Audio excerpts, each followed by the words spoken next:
Assalamu alaikum. First, I would like to congratulate the winners in winning the PhD contest. It is really a great achievement. As for others, I don't want you to really to give up. You should continue. Those who have succeeded, trust me, they have spent really considerable time in trying. I have friends, alhamdulillah, winning also in this contest after years of trying.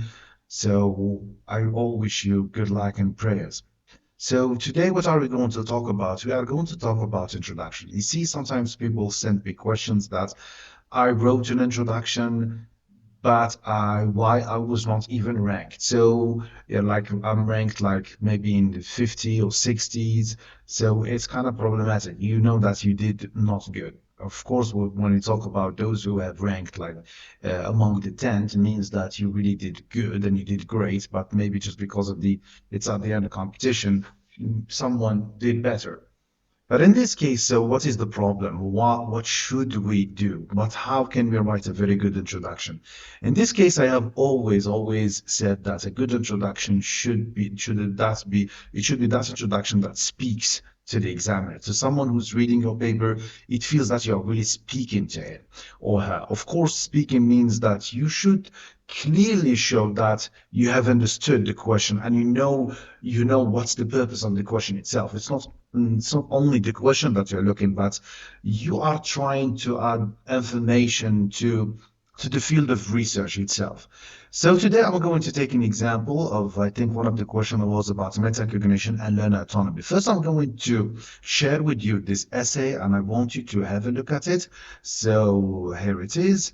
So the essay says that metacognition and learner autonomy are closely related concepts in education.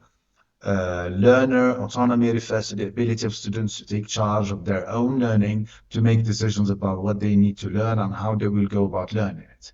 Metacognition supports learner autonomy by helping students to develop an understanding of their own learning process. Have a look at this introduction. This introduction is good. I would say it's really nice. But this introduction is written by an AI.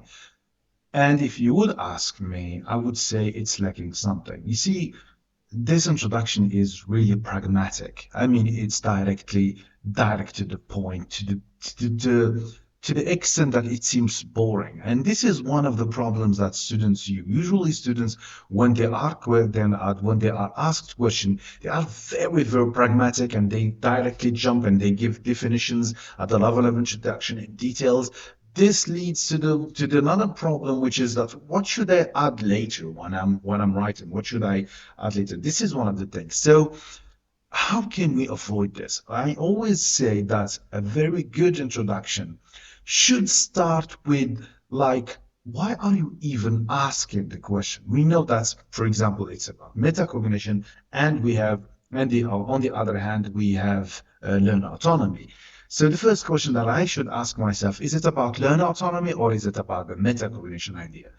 If I am the one answering the question, I would say we don't care about metacognition because, of course, this concept itself is related to psychology and psycholinguistics, but we are at the end didactics and we want to achieve effective learning and teaching process. Means that the idea is we focus on learner autonomy. So this can be an entry to my introduction. If I jump here, and this is something I wrote. Well, you can criticize this, of course, it's my style, but you can make it better. The way I entered I said, in a world where the knowledge provided in class constitutes a fraction of what learners actually need to develop academically and professionally, learner autonomy skills play a similar role in enabling learners to take in charge of their own learning. So my first sentence, I wanted to show that, hey, I know why we need learner autonomy. In fact, we say in learner autonomy that we say, there is a quote, I think, is learning to learn for the future, is learning to learn for the future. So it's kind learning, but for learning itself. So this is why I entered this. I can change it. For example, I can say, for example, in today's world, what learners have in what we teach in class is not sufficient, and we need to equip learners with learners autonomy to be ready for the world. It's like I speak to speak to the one who is examining me, and I say, okay, I know why you are asking this question. So this is my first sentence. Now, the second sentence I wrote here, the letter requires from the learners to have critical awareness of their own thinking, thus metacognition skills.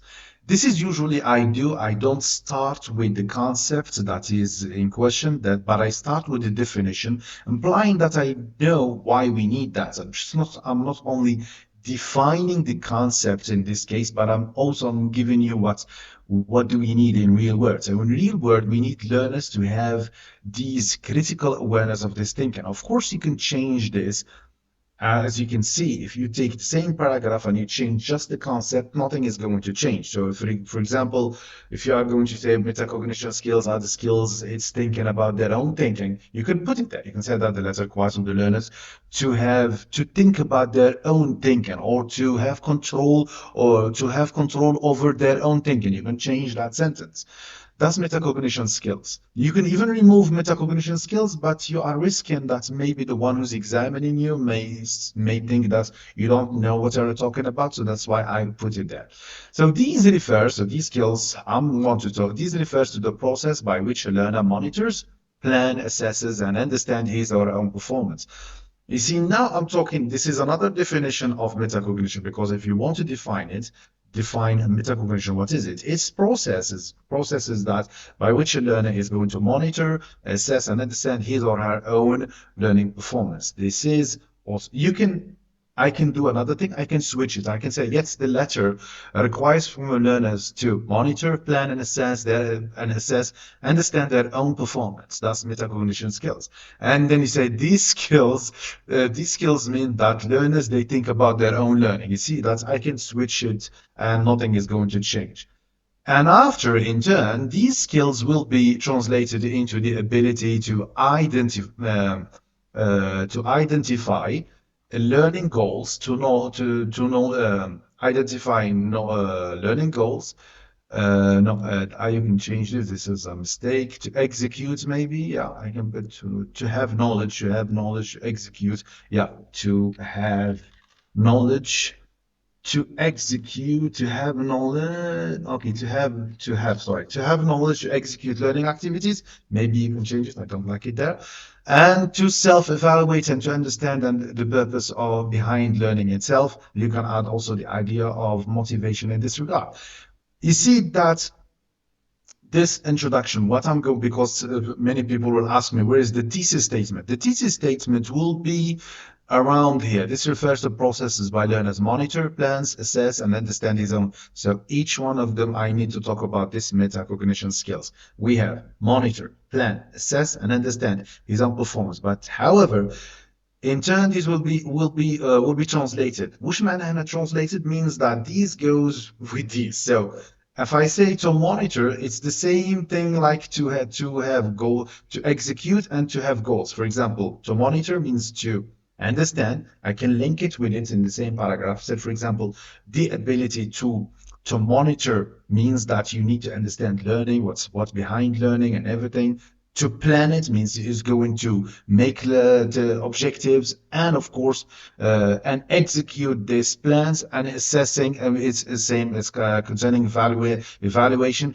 Understanding his own performance, also part of evaluation, and you can link the cognitive skills with with these. Here I've talked about learner autonomy skills. So these are some strategies I use to write an introduction. I would say again that the problem when you are writing most of the time is that you are really not providing information at the level of introduction. Many times when I read an introduction, it has nothing. For example, you see an introduction, there are so many processes and so many steps that are so important in learning.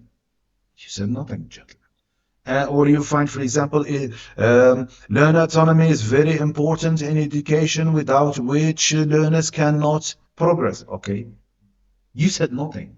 You have to provide what do you mean by learner autonomy. You provide definition, then you provide characteristics. And on the other hand, also you have to provide also information concerning metacognition skills. If you fail to provide this at the level of introduction, trust me, you have failed considerably.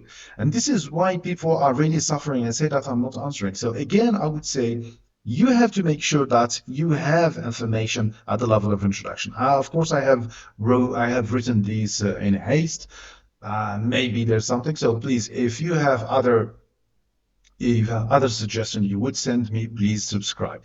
So this is the video that this is what I wanted to share today. So thank you so much. If you have any questions, please put them in the comments. Sorry, sometimes I'm not answering because well, I'm a bit overwhelmed, but I'll try my best to answer all the questions. So what I want you to do, I want you to subscribe. This is so important. I want you to like the video. I want you to comment, and I want you to share it to your friend. So thank you so much, and see you soon, inshallah.